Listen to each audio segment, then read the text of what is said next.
Hey everyone! Today we're exploring another chilling and disturbing case. If you'd like to support the channel, don't forget to hit that subscribe button and stay engaged. It really means a lot. I truly appreciate it. Now, take a deep breath and let's dive in. When the authorities refused to help, when the law turned its back, he became the law. This is the story of Javier Morales, a quiet warehouse worker who single-handedly infiltrated one of Mexico's most dangerous cartels. Just to get justice for the family they slaughtered, Javier lived a simple life. Hard-working, humble. He worked long hours at the docks of Monterrey to support his mother, his younger sister Camila, and his pregnant wife Sofia. They weren't rich, they weren't powerful, but they had each other. Until one night changed everything. August 17, 2019. Javier came home to flashing lights, police tape, and the overwhelming stench of blood. His entire family brutally murdered. No forced entry. No witnesses. No motive. Just one clue. A red scorpion tattoo. Sprayed on his wall in blood. The police told Javier it was a gang initiation gone wrong. A robbery. A random hit. But Javier wasn't stupid. He recognized that scorpion. It was the mark of Los Alacranes, one of the most ruthless drug cartels in the region, and the cartel his older brother, Tomas, had once worked for before testifying against them and vanishing into witness protection. Now Javier knew the truth. They didn't just kill his family. They were sending a message. But here's the real twist. The government knew, and they did nothing. When no justice came, when the system went silent, Javier made a decision. If no one's going to stop them, I will. He burned what was left of his old life, quit his job, sold his home, and disappeared into the underworld. But not as a victim, as a ghost. It started small. A fake identity, a forged rap sheet, a bar fight staged to land him in the same jail cell as a low-level cartel enforcer. He played the part. Violent, reckless, loyal, and it worked. Within 6 months, he was running packages. Within a year, he was laundering money in Guatemala.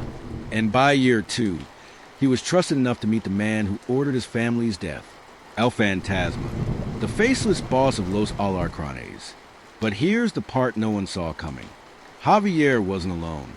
Unbeknownst to the cartel, Javier had been feeding information to a renegade task force in Mexico City, a secret alliance of ex-feds and grieving families just like him.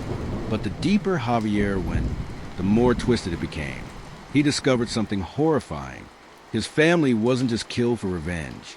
They were collateral damage in a deal that involved a high-ranking government official, a U.S. border agent, and, shockingly, his own brother Tomas, who wasn't in witness protection at all, but was very much alive.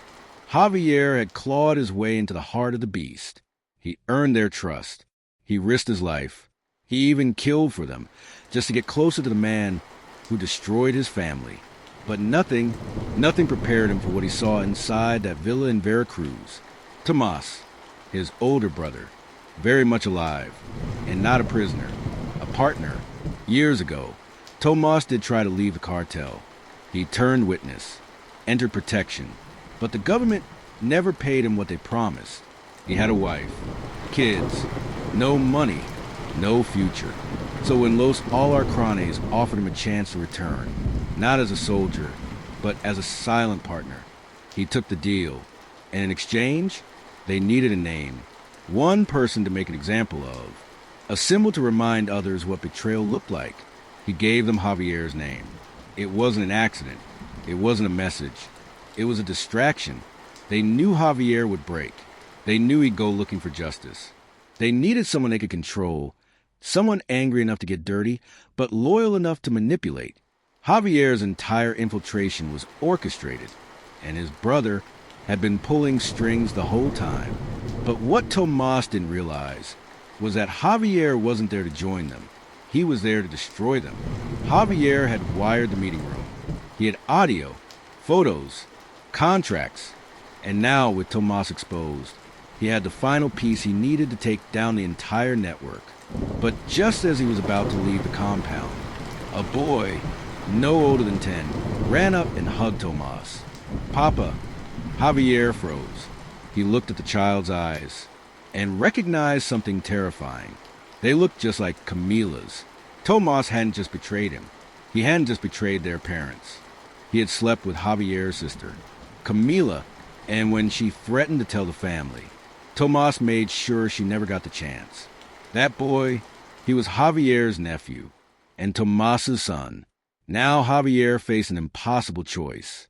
Expose Tomas and orphan the boy, walk away and let the people who destroyed his family continue to thrive. But Javier was done being controlled by blood. He pressed send on the encrypted audio file, a full confession to the rogue task force. But just as he turned to leave, gunshots rang out. Javier fell to ground, bleeding, and standing above him, El Phantasma. Javier hit the ground hard. A gunshot to the chest, close range, executed by El Phantasma himself. He should have died. But here's what no one in that compound knew. Javier was wearing a custom-designed ballistic vest lined with a hidden blood pouch. The blood wasn't his. It was Pig's. And the man who helped fake his death? An old contact inside the task force. And Camila's real lover. El Phantasma thought he killed Javier. Tomas thought his secret died with him. And the task force thought they'd lost their best mole. But 3 hours later, in a deserted animal clinic outside Reynosa, Javier woke up, bruised, broken, burning with vengeance, but alive. Javier's plan had always been risky, but now it had to be brutal. The task force gave him one chance. Take down El Phantasma and Tomas in the same sweep. The window? 48 hours. One final meeting. One shipment of arms crossing the Guatemala border. But there was one complication. The child. Javier couldn't stop seeing the boy's face. Camila's eyes. Tomas's lies. The boy was innocent, but being raised inside a world of murder, drugs, and betrayal. Could Javier really burn it all down? Knowing the child would be collateral damage, he had to decide. Blood for blood, or break the cycle? Javier didn't choose revenge. He chose reckoning. On the night of the final arms deal, Javier was already waiting, wired, armed, backed by the rogue task force. El Phantasma arrived with Tomas by his side. What they didn't know, the guns were fake. The trucks were tracked. The warehouse was surrounded. Javier stepped into the light. You killed my family. Now I'm taking yours. Gunfire erupted. Screams. Chaos. In less than 6 minutes, Los Alarcranes collapsed. Tomas tried to run, but Javier caught him. Tomas knelt before him, bleeding, begging. I did it for my son. Javier, you wouldn't understand. But Javier wasn't holding a gun anymore. He held the boy's necklace. Camila did. And just like that, Javier dropped the gun at his brother's feet and walked away. But as the sirens approached, a single shot echoed. The moment Javier walked out of that warehouse, a single gunshot rang out behind him. Was it Tomas, ending his own story? Or someone else, ensuring the truth stayed buried? By the time the task force stormed in, Tomas was dead, but the bullet didn't match any of the weapons in the room. Someone else had been there. Within 24 hours, the official government report was filed. Gang shootout. Suspect killed in crossfire. Operation successful. No mention of Javier. No mention of the arms deal. No mention of Tomas's connection to senior officials. But Javier knew the truth. He had proof. Recordings. Ledgers. Names. And he knew one of them personally. Colonel Esteban Navarro, a decorated anti-cartel commander, and Camila's godfather. Javier traced the final cover-up to a hidden unit inside Mexico's military intelligence. They weren't just turning a blind eye. They were funding it, supplying the Alarcranes with seized U.S. weapons, using cartel violence to justify inflated budgets, foreign aid, and dirty backdoor deals. And Navarro was at the center of it all. But there was one thing he hadn't planned for. The boy. Camila's son, Mateo, had seen everything. The villa, the money, Tomas's secret meetings with Navarro. And even the day Camila disappeared, Javier took him in, protected him, and for the first time since the massacre, he felt something close to peace. Until one morning, Mateo was gone. There was no ransom note, no threats, no witnesses, just a phone call with one line. You should have stayed dead, Javier. In a final twist Javier never expected, Navarro's men weren't planning to kill Mateo. They were planning to raise him, to groom him, as the heir to the Alarcranes legacy, as a weapon, as a symbol. But there's one thing they didn't understand. Mateo wasn't just Camila's son. He was her confession, her memory, her resistance. And Javier wasn't done fighting. The cartel had always believed in legacy. And Mateo, he was young, smart, traumatized, perfect for manipulation. Navarro's people told him lies. That Javier abandoned him. That Tomas was a hero. That Camila died for dishonor. They gave him food, weapons training, and a new name, Scorpioncito. Little Scorpion, a child raised to kill in the name of blood. But before Camila died, she left a video, hidden inside a locket, one only Mateo could open. It wasn't a message. It was a confession. Video camera, if you're seeing this, mi cielo, it means I'm gone. But please know, Tomas lied. He didn't love us. He used us. And if Javier's still out there, trust him, he's your real protector. He's your blood. That locket would change everything. With no backup and time running out, Javier pulled every favor he had left. Old mercs, disgraced soldiers. One final favor from the Rogue Task Force. The target? A private re-education camp in the Chiapas jungle, where the children of cartel leaders were raised to become monsters. Mateo was being held there, and Javier was going alone. It wasn't a rescue. It was a war. Javier moved through the camp like a shadow, disarmed men twice his size, took bullet wounds, and kept moving.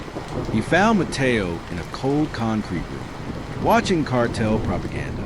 The boy looked up, didn't speak, just stared. Javier whispered, "Your mother never stopped fighting for you. Now it's my turn." But the reunion didn't last long. As they reached the camp gates, Navarro was waiting, clapping, smiling. "You really think you can save him?" He pointed at Mateo. "He's one of us now." Javier raised his gun. Navarro didn't flinch. He raised his. 2 guns, 1 child between them.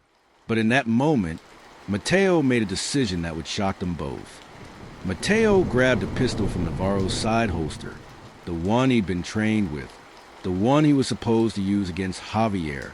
But instead, he turned, faced Navarro, and pulled the trigger. Navarro dropped instantly. Mateo's hands were shaking, his face blank, emotionless. Javier knelt beside him, whispered, "It's over." But for Mateo, it had only just begun. After the raid, the Rogue Task Force moved fast, covering tracks, burning files, smuggling Javier and Mateo into the U.S. under new names. Official story? Everyone in the jungle camp died, including Javier, including Mateo.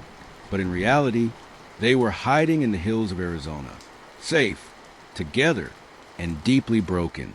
For weeks, Mateo didn't talk. He'd sit by the window, staring at the desert, finger tracing the outline of a scorpion on his arm, tattooed by force, now blurred by acid burn. Javier tried everything. Therapists, teachers, religion. Nothing worked. Until one day, he found Mateo watching Camila's locket video again, on repeat, over and over. He didn't want to forget her. He didn't want to forget who he was. And Javier knew, to save him, he couldn't just hide him. He had to help him heal. Javier started something new, a foundation, anonymous, underground, Project Camila, a rescue network for children raised inside cartels. He used his contacts, his intel, his pain, and with each life they pulled out, Mateo watched, then helped, then finally spoke. That's what Mateo told a rescued 8-year-old girl in 2024. The girl had a similar scar, Same dead eyes he once had. And in that moment, Javier realized Mateo wasn't broken. He was transforming. And Javier had finally fulfilled Camila's last wish. Protect him, even if it means becoming the very thing you fear. He infiltrated the cartel to avenge his family. But what he built from the ashes was something no bullet could destroy. The story is real.